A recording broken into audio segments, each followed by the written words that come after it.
Step into any American building in summer and boom, you're not cooling off, you're entering the frozen food aisle as the product.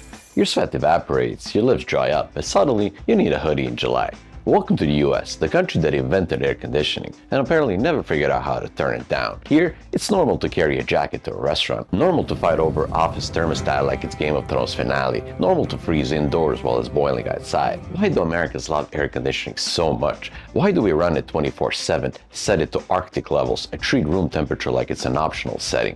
Let's turn the thermostat down and curiosity up. Believe it or not, air conditioning didn't start as a way to cool down people, it started as a way to keep paper from sweating. In 1902, a young engineer named Willis Carrier invented the first modern air conditioner. Not for homes, but for a printing company in Brooklyn. The humidity was messing with ink, curling paper, and Carrier thought, let's fix the air itself. Once businesses realized it didn't just count paper, but people too, game on. By the 1920s, AC hit movie theaters. People didn't just go for the film, they went for the freeze. Studios noticed release hits in the summer instead of winter, and just like that, the summer blockbuster was born, not from action scenes, but from cold seats. By the 1950s and 60s, AC wasn't just luxury, it symbolized comfort, control, and making it in America. In fact, early AC advertisement shows families smiling, wearing sweaters indoors. No joke, sweaters in summer become part of the American dream. Today, over 90% of US homes have AC, compared to just 8% in the UK and less than 5% in much of Europe. But that raises a chilly question. Why do Americans keep indoor temperature colder than Siberia, even when it's mild outside? You've heard of Star Wars and Cold Wars, but America's favorite battle? The thermostat wars.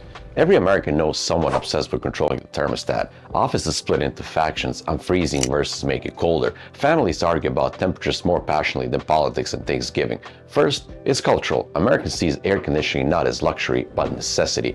Keeping indoors cold isn't just about comfort, it's a sign of success and abundance. Most office temperatures cater to men in suits, leaving everyone else layering sweaters in July. Plus, the classic American mindset, bigger is better, means oversized AC units chilling entire buildings to freezer status. Speaking of freezing buildings, I'll never forget my first July in Miami. I stepped inside a shopping mall and genuinely wished to pack gloves. Gloves? In July? That was my welcome to America moment. Americans' love for cold air isn't exactly eco-friendly. Americans use more electricity on cooling alone than the entire continent of Africa uses for everything combined.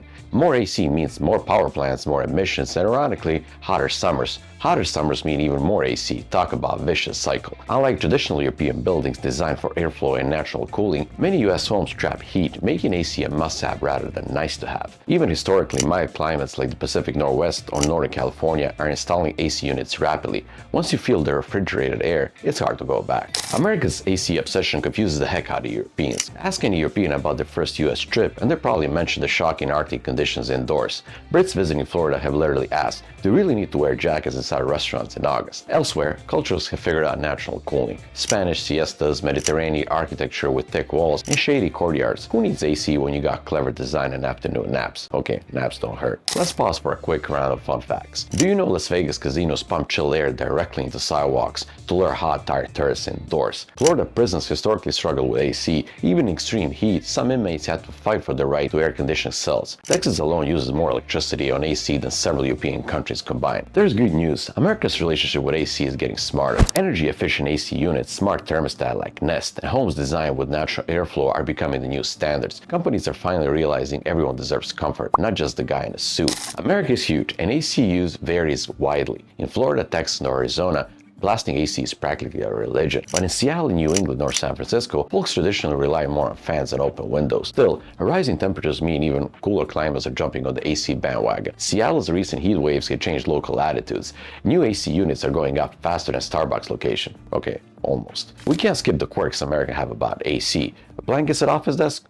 Totally normal. Bringing jackets to a restaurant in midsummer? Completely standard. Arguing with restaurant staff about thermostat setting and getting into confused, what's the problem look? Yep, welcome to America. Be honest, how many of you use your car's AC like a personal wind tunnel to instantly dry sweat when stepping in from the heat? Guilty as charged. Alright, now it's your turn. What's the craziest thermostat war you've experienced? Ever find yourself wearing winter gear indoors during summer? Drop your stories in the comments. I want to hear your funniest AC moments. So, next time you step indoors in July and immediately regret leaving your hoodie in the car, just smile, because that's America. Love it or hate it, freezing indoors is just part of life here. Speaking of cool things, you know what would be really cool? If you hit that like button, share this video, and subscribe for more deep dives into American culture. Till next time, stay chill, literally.